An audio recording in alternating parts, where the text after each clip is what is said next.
And here we are at the water town of Saria. I mentioned it a few times in the previous section of this chapter, but now here we are, and there are a few things we could do inside this town. One in particular is we will be getting what is going to be the most used spell throughout the game, and that is the life spell.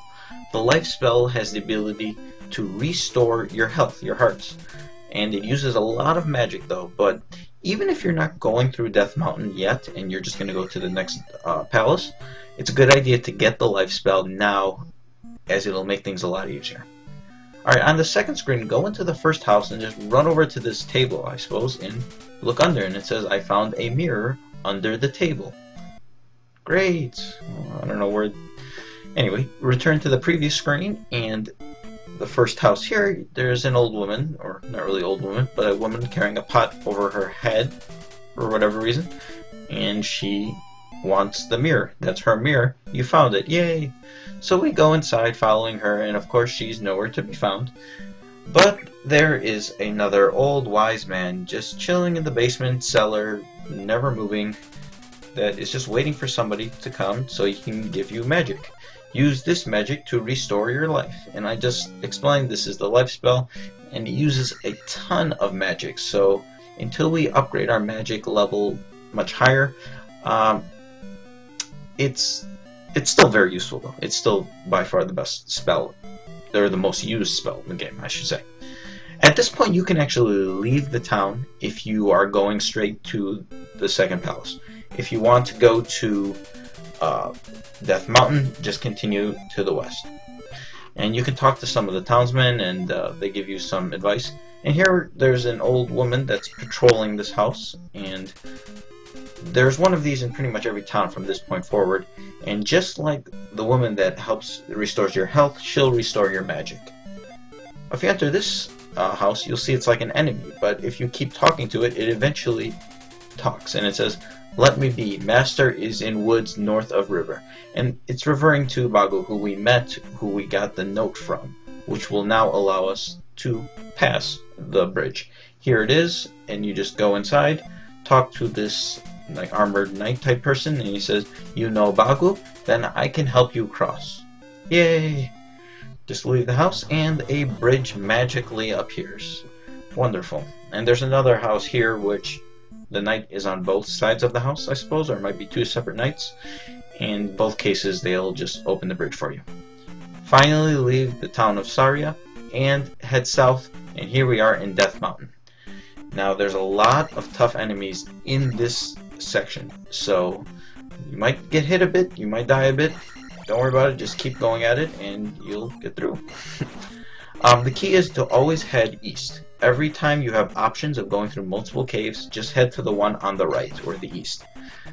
This first section has a bunch of enemies we've already faced, bits, bots, spear moblins, so it shouldn't be too difficult yet. Here's a couple Octoroks. Like I said, you want to be careful, don't rush through these and get hit by these Octoroks, because they should be pretty easy. There's much more difficult enemies coming. Here we have like a Blue Goria, and they could be a little difficult, I suppose. It's sometimes, it's hard to avoid getting hit by them, but there's a few staggered Octoroks on different levels. Just be careful, you don't waste a hit on these Octoroks. Now, once we get to the third section, stuff starts to pick up just a bit.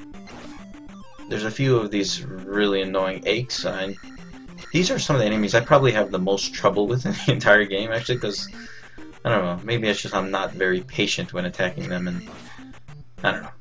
I got by 3 of them without getting hit, but let me continue east. You'll come to a little elevator here, just go past it.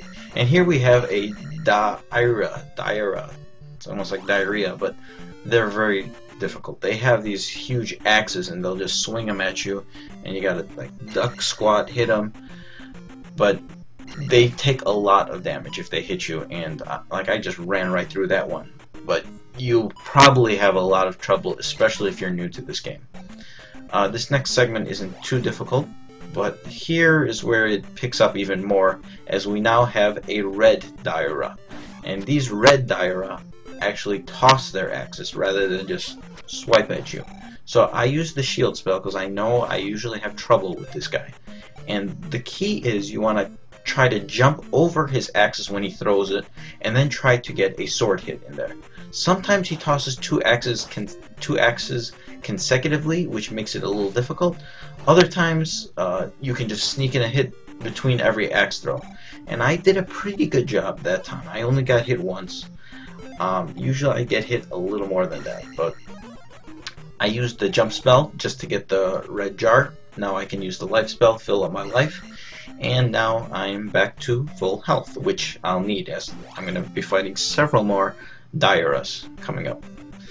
This sequence goes from right to left for whatever reason, and there is another Goria. I'm getting hit a few more than I really should at this point, but yeah, actually I'm getting crushed. But once you kill the Goria, kill the Ache, and now continue progressing to the west. And here we have yet another orange diarrhea, sorry.